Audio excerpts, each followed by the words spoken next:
más o menos. Bueno, ¿qué tal a todos y todas? Sean bienvenidos a su espacio, a su podcast. El día de hoy estaremos platicando con una especialista. Ella es licenciada en psicología, tiene una maestría en psicología clínica y una especialidad en neuropsicología clínica. Ella es la maestra Nisa Hernández, que actualmente se dedica a rehabilitar personas con lesiones cerebrales.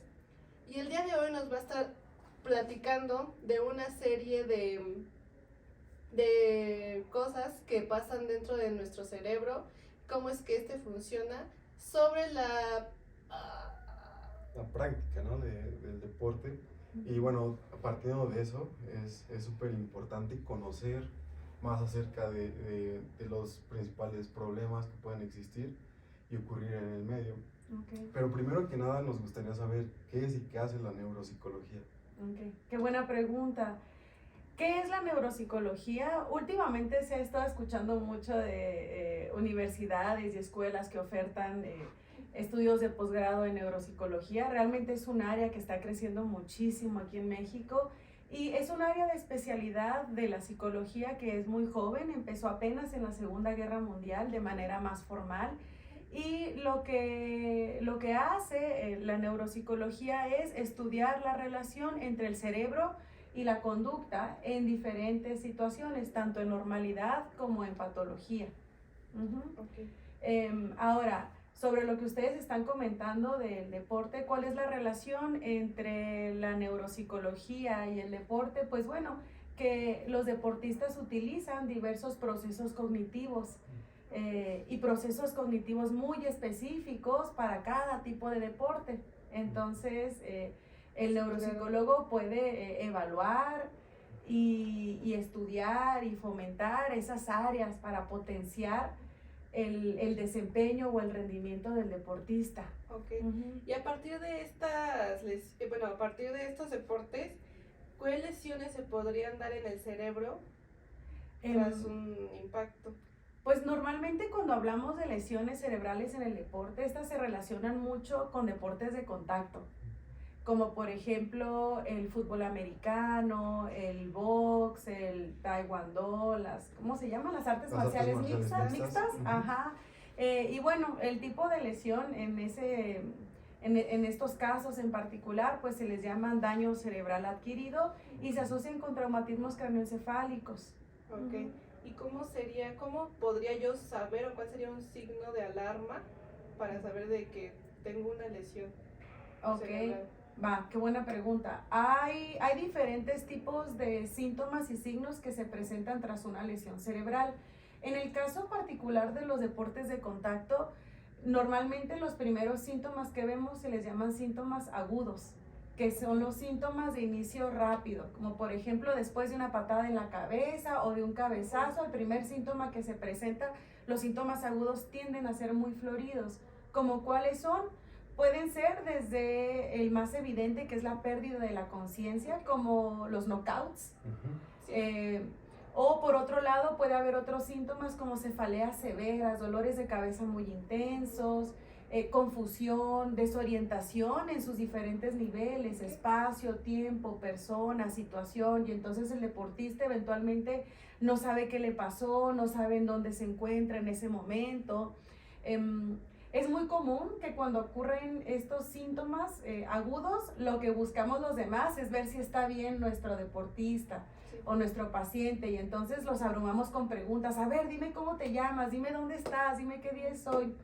Tras una lesión, el cerebro eventualmente tarda en restablecerse, y entonces como parte de los síntomas agudos es frecuente pues que no se puedan responder estas preguntas. Eso es la desorientación. O por otro lado puede haber una pérdida de memoria momentánea. Y eventualmente a futuro, más adelante, el deportista no sabe qué le pasó y nosotros les podemos decir, pero acuérdate que te patearon. No, ni idea. Esos son síntomas agudos. Por otro lado, también son frecuentes como este tipo de síntomas, alteraciones motoras. Que eventualmente no puedan mover alguna parte del cuerpo o que partes del cuerpo, extremidades, empiecen a temblar con movimientos asociados a temblores.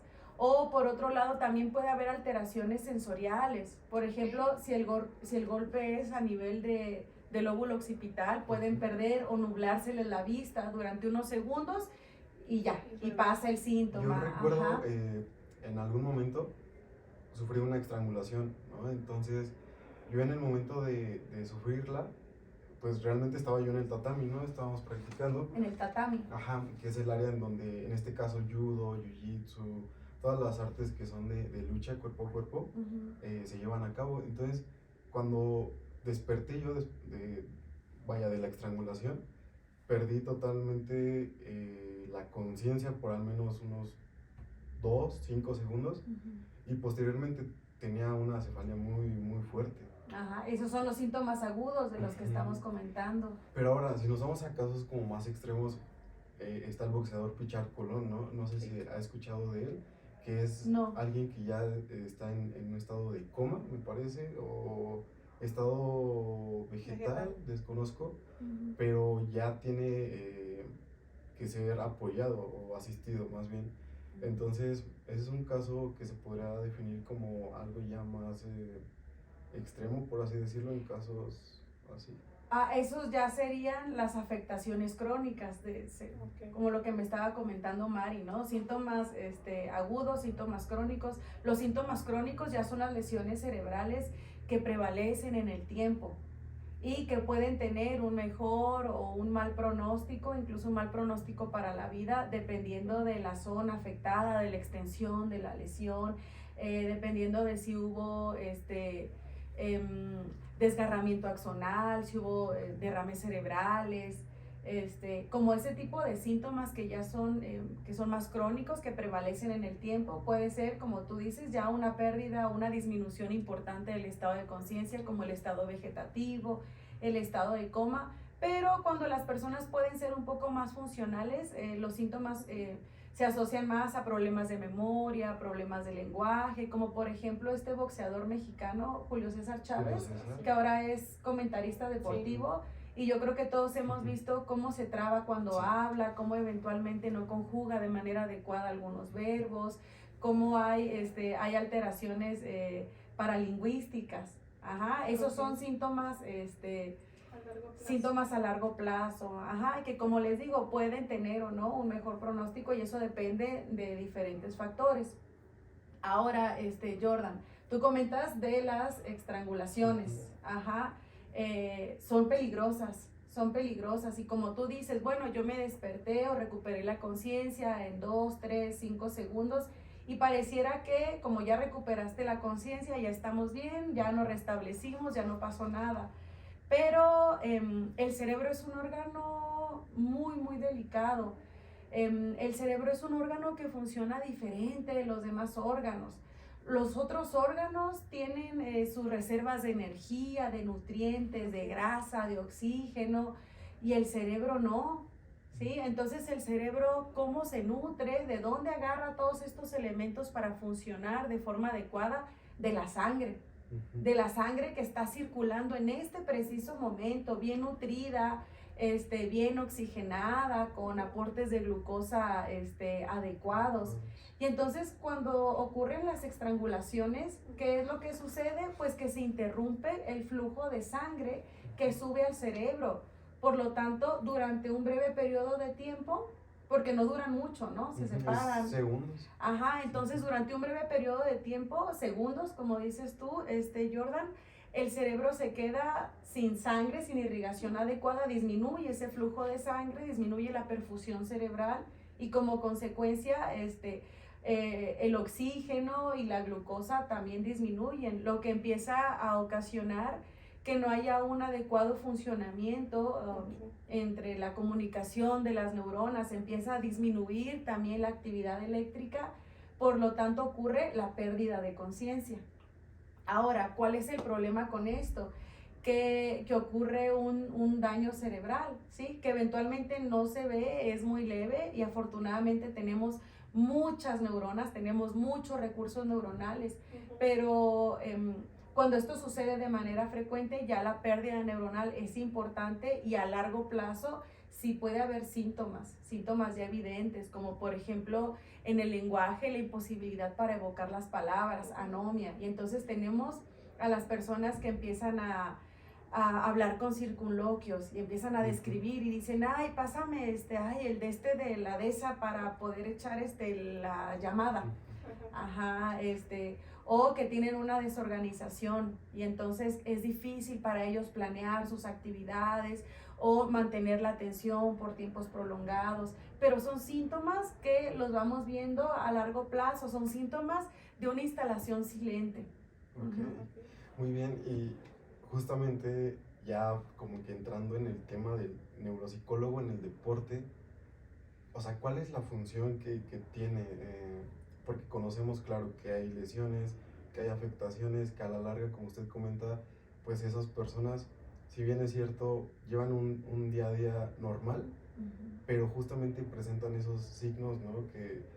O síntomas que les pueden afectar su día a día, como en el procesamiento de indicaciones, planificar y todo eso.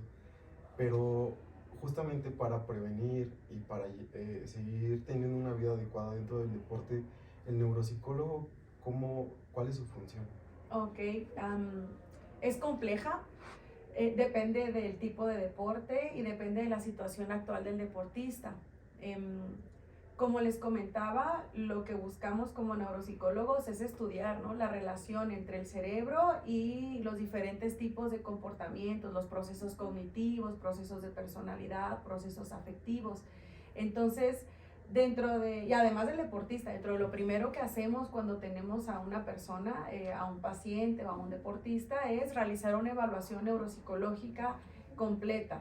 ¿De qué tratan estas evaluaciones? Pues son pruebas, son herramientas diversas que utilizamos, entrevistas, observación, son diferentes tipos de ejercicios para identificar el estado cognitivo global actual. Ahora, estamos en un punto muy interesante de la neuropsicología, donde ya conocemos de manera específica cómo deben de ser los procesos y subprocesos cognitivos para cada sexo, edad y escolaridad. Entonces, una vez que aplicamos los materiales de evaluación, que realizamos toda esta evaluación neuropsicológica, los resultados de este deportista, en este caso, se comparan con la norma, con lo esperado, con los resultados normativos y estandarizados para su tipo de población, como les digo, para su sexo, edad y escolaridad, en este caso, y en población mexicana. Porque, y un paréntesis, culturalmente los procesos cognitivos varían de región en región, de país en país. Ahí entra otra área de la neuropsicología que se llama neuropsicología cognitiva, neuropsicología transcultural, perdón.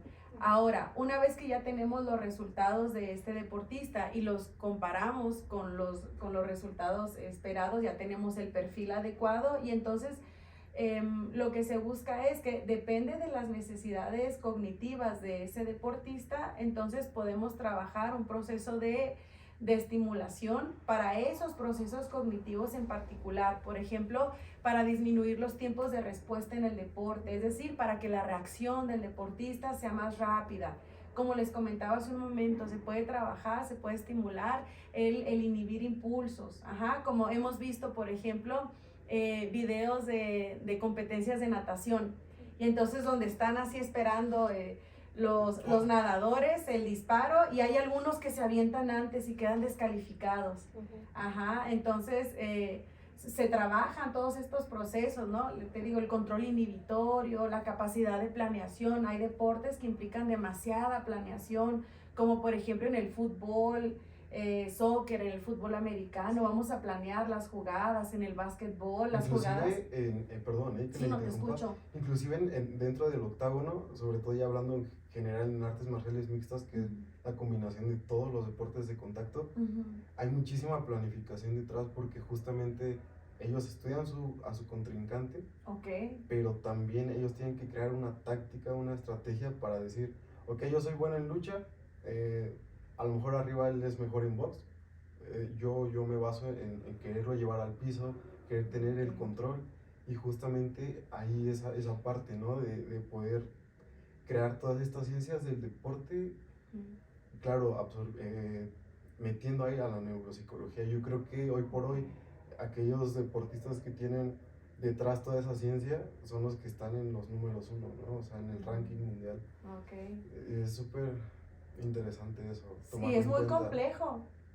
Y quienes no somos deportistas no lo conocemos o no estamos tan empapados de todo esto que está detrás de lo que sucede en el ring, ¿no?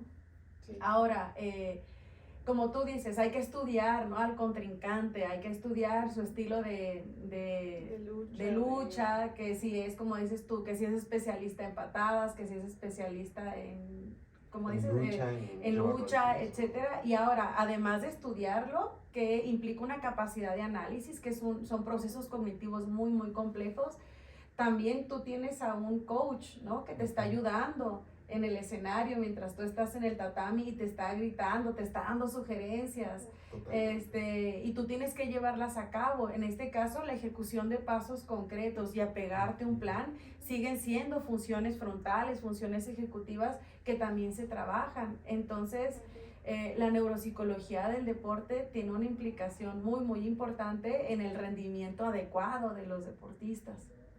Okay.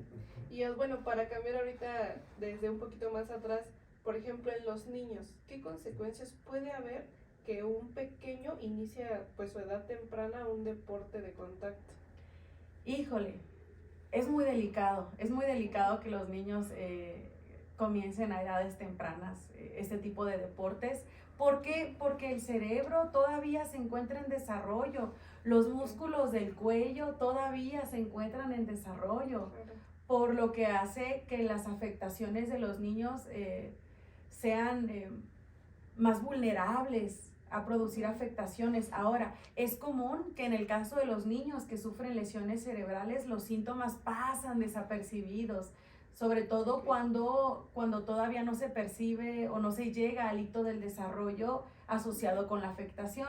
Supongamos un niño de 4 años que sufre una lesión parieto-occipital. Y entonces, como parte de los síntomas, a este niño se le va a dificultar el proceso del aprendizaje de la lectura.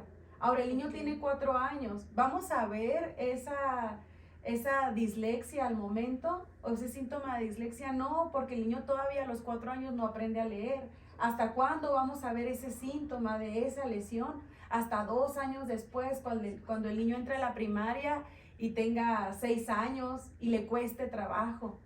Ajá, ahora, algo que tienen a favor los niños, pues es que justo como el cerebro está en desarrollo, todavía hay mucha plasticidad cerebral. ¿Qué significa esto?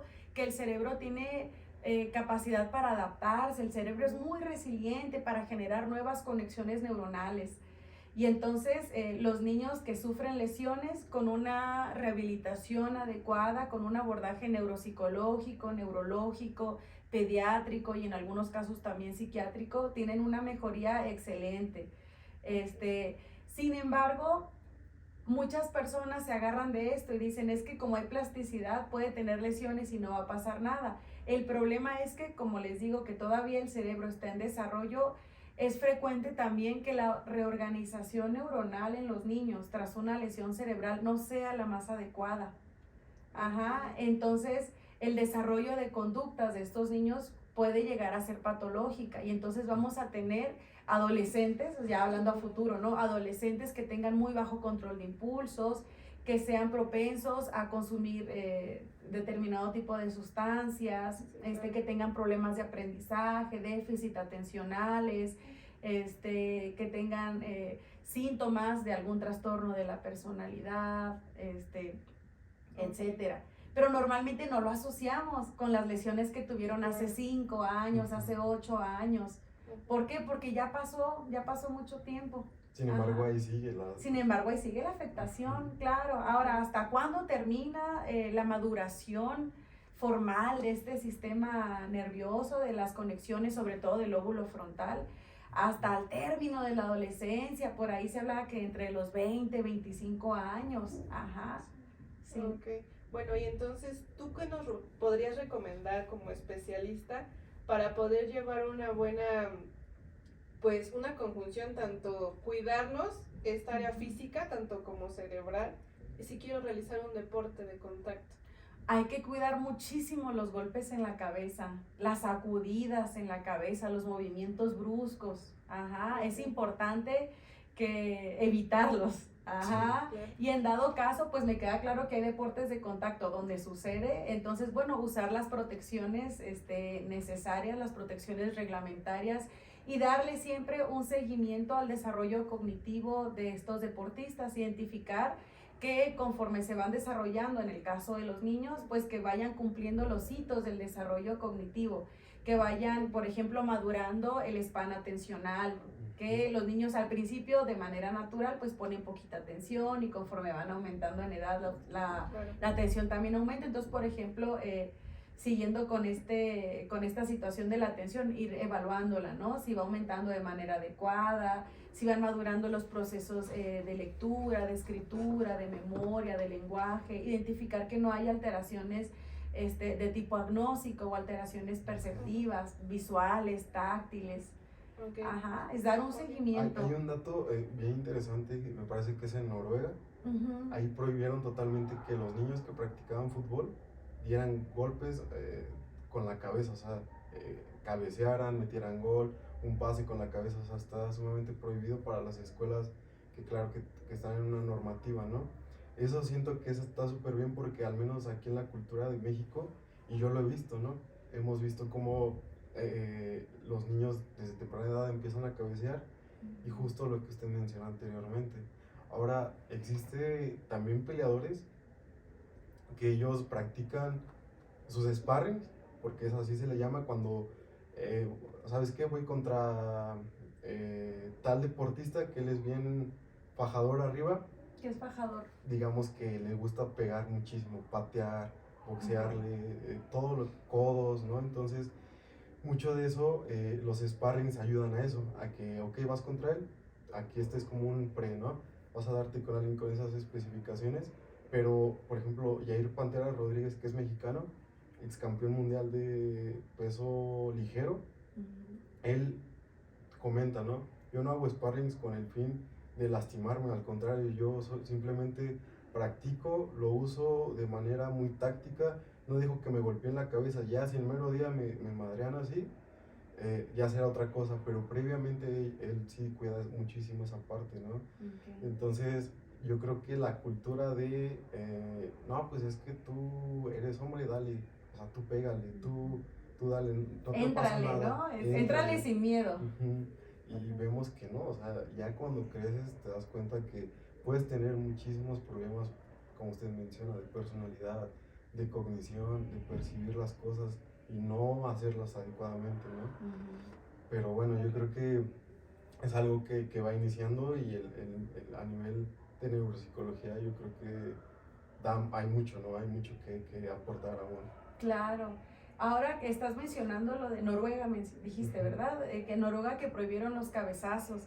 El cerebro tiene una textura muy blanda, muy blandita, el cerebro vivo. Yo creo que todos hemos visto cerebros en los frascos de formol y se ven así tiesos, pero el cerebro es muy blando.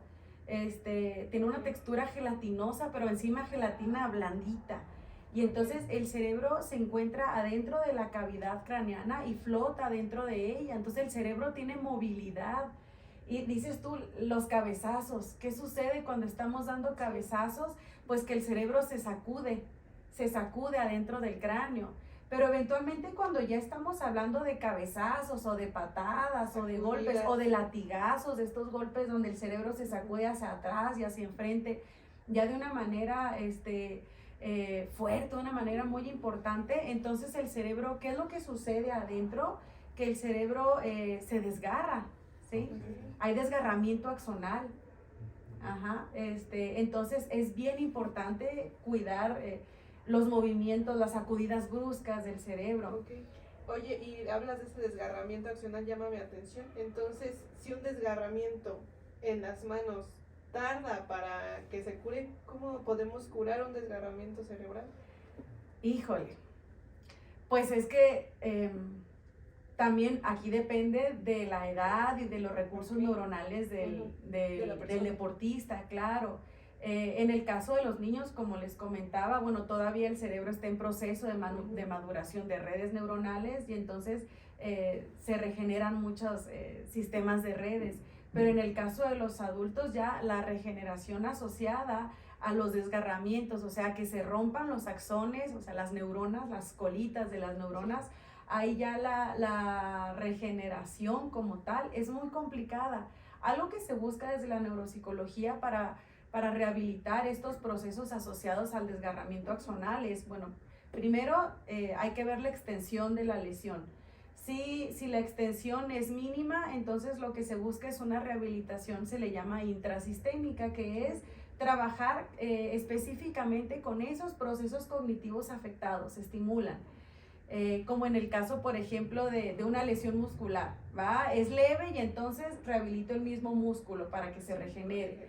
Pero en el caso de una lesión ya extensa, lo que se busca es identificar las otras áreas aledañas que se encuentran conservadas, áreas y sistemas de redes neuronales que se comunican con esa zona lesionada para estimularlos a que ayuden a desarrollar o a compensar esa función que ya se perdió, que ya se afectó. A eso se le llama rehabilitación extrasistémica.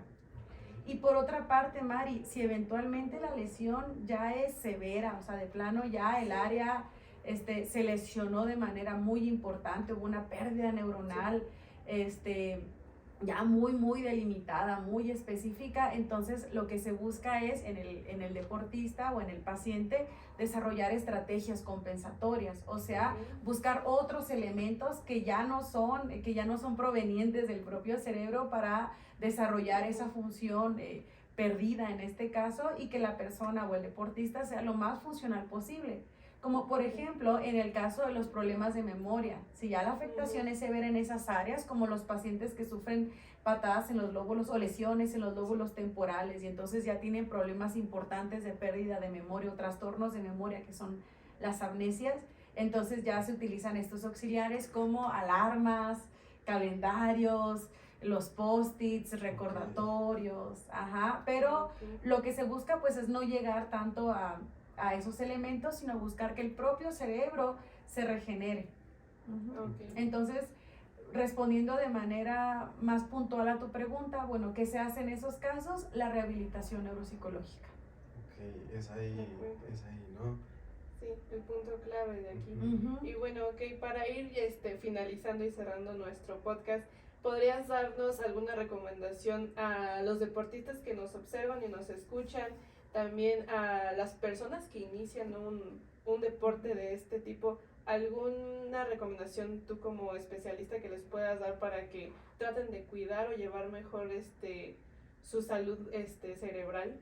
Claro, para la salud cerebral, pues empezamos desde los hábitos más básicos. ¿Cómo estás comiendo?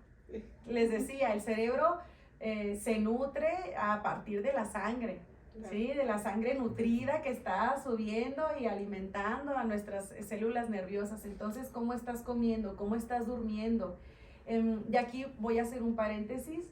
Es común en el caso de los deportes de contacto que previo a los torneos o previo a subir al tatami, que hay un estado de hiperalerta. Y es que el cuerpo, el sistema nervioso se prepara para pelear.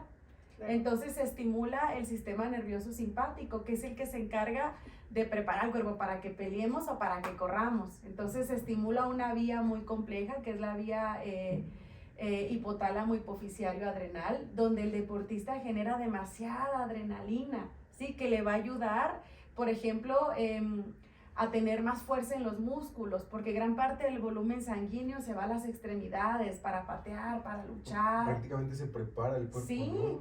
cuando estás en el tatami, ¿cómo tienes las venas? Así bien salidas, claro, estás bien irrigado, te enrojeces, claro, las pupilas se dilatan para que aumente tu campo visual, aumenta el estado de alerta, están en hiperalerta. Digamos que es como desde la parte primitiva, o sea, lo que muchos veían como vamos a cazar, prácticamente ahorita cuando y te agudizas. Peleamos, tus sentidos como arácnidos. Así es, ¿no? Claro, así es. Y entonces relacionándolo con lo que te estoy comentando de la salud cerebral, se generan tantas hormonas de estrés en el cuerpo, como el cortisol o la adrenalina, que eventualmente puede ocasionar problemas para dormir, para descansar. O duermen los deportistas y duermen sus 8 o 9 horas sin despertarse, y en la mañana cómo se sienten, como si no hubieran descansado. Entonces es importante, siguiendo con la salud cerebral, cuidar el sueño, cuidar el descanso, ir con especialistas en el sueño. Entonces, alimentarse bien, dormir bien. Es importante cuidar la salud cognitiva, identificar cuál es el estado cognitivo actual, y entonces realizarse, por ejemplo, cada 6 meses o anualmente, ya como mucho, valoraciones neuropsicológicas. Y por otra parte, usar los protectores necesarios para la cabeza, y como lo mencionabas, Jordan, evitar las lesiones en el sparring. Bueno, si bien tenemos que generar estos ensayos previos, está bien, lo hacemos, pero evitar, ¿no? Evitar las patadas, por supuesto. Y si eventualmente hay lesiones cerebrales, o hay patadas, o hay pérdida de conciencia, o estrangulaciones, hacer la valoración necesaria, no dejarlo pasar, no por el hecho de que ya me desperté de la pérdida de conciencia, ya todo está bien. Hay secuelas, entonces hay que dar un seguimiento neurológico. Entonces también valoraciones neurológicas constantes, sobre todo cuando hay golpes o traumatismos craneoencefálicos, hay que estarlo checando. Eventualmente también por las mismas lesiones cerebrales, por los mismos traumatismos craneoencefálicos, ocurren pequeños derrames cerebrales.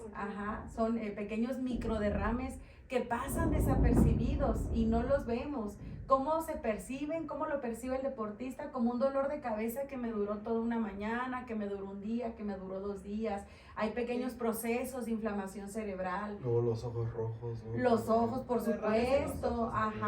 Entonces hay que ir con el neurólogo para estar dándole seguimiento a eso, e identificar que esas cefaleas o esos síntomas agudos o crónicos, como lo platicábamos al principio, no sean consecuencia ya de un daño cerebral adquirido.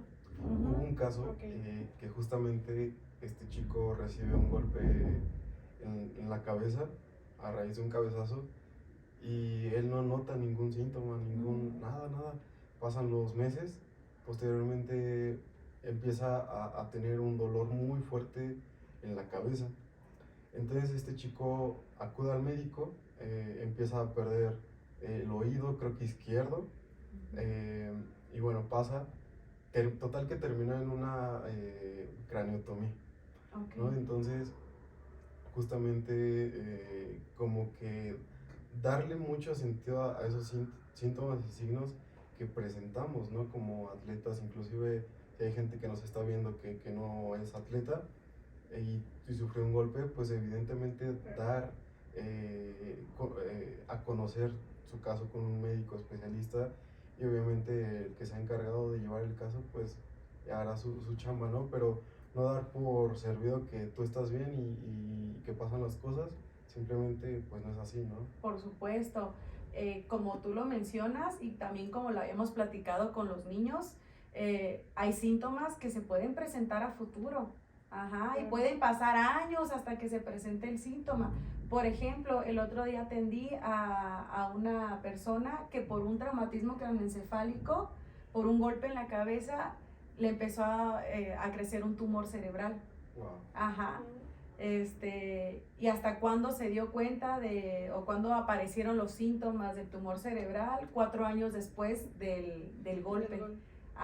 Entonces hay que darle seguimiento, ¿sí? Si eres un deportista de contacto, o como dices tú, Jordan, si eventualmente has sufrido algún golpe en la cabeza, vamos a darle seguimiento, aunque haya sido hace años o hace meses. Sí, no está de más una valoración, y eso nos puede ayudar a evitar problemas futuros, o abordar situaciones que se estén presentando actualmente y que no las notemos. Algunos síntomas cognitivos tienden a ser silentes y no los percibimos hasta que nos los hacen ver, como por ejemplo los pacientes cuando tienen anomia. ¿Qué es la anomia? Es la dificultad para denominar, para decir los nombres de las palabras. Y entonces las personas empiezan a decir, ay, la cosa, ay, el de ese, o empiezan a hablar con circunloquios, a describir las palabras, y entonces los demás no estamos siempre analizando, ah, mira, dijo la cosa, ah, mira, dijo el de este. Entonces, hasta que llegamos a la valoración cognitiva, es que notamos que está el síntoma presente. Ajá, y entonces ya haciendo la historia clínica ya nos dicen, ah, ¿sabes qué? Es que me pegaron hace mucho una patada en el hemisferio izquierdo. Ajá. Por ejemplo, yo que me he rodeado con gente que ha sufrido migraña y son deportistas, de verdad que no sé por qué el índice de deportistas sufren migraña, o sea, es muy grande. Muchos a la hora de que están con ese padecimiento, se les olvidan las cosas, o sea, no dicen, no pueden decir nada, evidentemente, no sé qué suceda, usted quizá pueda resolver esa duda que muchos me han dicho ya entre pláticas, que de repente, o sea, están con la migraña y no saben cómo decir algo, ni siquiera saben quién es la persona que está a un lado. Okay. Siento que es muy preocupante. Eso ya son alteraciones severas, ya estamos hablando de alteraciones importantes. Las migrañas son alteraciones muy focalizadas, tienden a ser hemisféricas, o sea, de un lado del cerebro. Incluso los pacientes lo dicen, cuando tengo mi crisis de migraña, me duele aquí, o me duele acá, tienden a ser a veces anteriores, sí, detrás del ojo me duele mucho, y vienen con síntomas que son muy básicos, ¿no? O sea, o muy identificables, como el dolor insoportable, un dolor que ya no me permite hacer actividades, me tengo que sentar, hay fotofobia y entonces la luz me molesta, se hipersensibilizan y entonces, híjole, el ruido, por favor no me hagan ruido, no me muevan. Pero por otra parte también hay síntomas cognitivos que pueden venir acompañando a las crisis migrañosas, como dices tú, en el momento de la crisis, híjole, ya no recuerdo nada. O no puedo decir algo, hay alteraciones en el discurso espontáneo y entonces si no me habla alguien yo no voy a hablar, si no me preguntan yo no voy a responder, no voy a sacar plática, sobre todo cuando tienen los focos, las migrañas, los focos frontales, hay alteraciones también en la memoria a corto plazo, y entonces las personas no recuerdan qué iba a hacer, qué desayuné, qué hice hace un momento, también hay pérdida de intenciones. Y entonces voy a hacer algo y mientras voy realizando la acción, se me olvida lo que iba a hacer. Como cuando entras a un cuarto y dices, ay, ¿a qué vine? Sí. Pero ojo, a todos nos ha pasado. Sí, claro. La situación es que en el caso de estos deportistas o de estos pacientes ya son síntomas muy frecuentes. Les pasa de manera constante. O están platicando y de pronto dicen, ay, pero ¿por qué te iba a decir esto? O ¿qué te estaba diciendo? O espérame, se me olvidó el punto a lo que quería llegar. Hay pérdida de intenciones, pero regresamos a lo mismo, son síntomas de las afectaciones que en la mayoría de los casos pues no se les da el seguimiento. Entonces es importante que si eres un deportista, y retomo lo mismo que ya había comentado, si eres deportista, sobre todo si practicas deportes de contacto o si has tenido algún golpe en la cabeza, alguna lesión, ir a que te revisen, ¿sí? Que te revise un especialista. Tu primer contacto puede ser el neurólogo y eventualmente de ahí, ya si el neurólogo identifica que hay alteraciones cognitivas, él hará la referencia pertinente con el neuropsicólogo. Si hay alteraciones, por ejemplo, del estado del ánimo, que también son muy comunes en los traumatismos craneoencefálicos, va a ser la referencia con el psiquiatra, con el psicoterapeuta. Pero todo eso solamente se va a hacer hasta que busques ayuda. Entonces, háganlo. Ok, pues sí, muy interesante todo el tema y nos falta pues aunar en él aún más, ¿no? Entonces, pues a manera de cierre, ¿quieres? Me gustaría hacerle una pregunta random.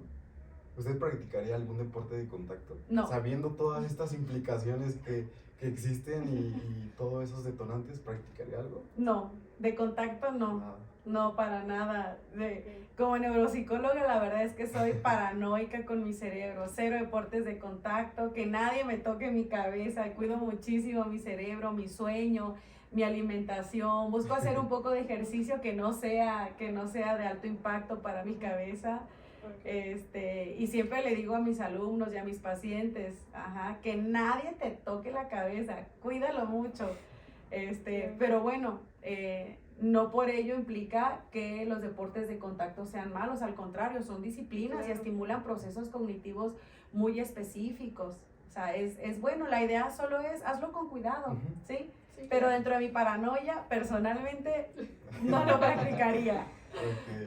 Ok. Sí. Pues le agradecemos mucho, maestra, su tiempo y que nos haya acompañado en este espacio. Esperemos que para todas las personas que nos ven y nos escuchan, pues sea de gran utilidad y que se les prenda así un foco de algo que sí me suena, voy a atenderme con el especialista. Claro. Y entonces, pues muchas gracias. Gracias a su ustedes por la sabiduría. invitación. Gracias. Y si quiere compartir algún contacto para que puedan llegar a usted No lo a vamos a una dejar cita ahí o algo abajo. así. Excelente, si lo dejan ahí, perfecto. De acuerdo, entonces estarán apareciendo. Sí. Y lo dejamos así. Pues muchas gracias. Muchas gracias, compañero, Muchas gracias. maestra. Gracias a todos y a todas que nos ven y escuchan. Hasta la próxima.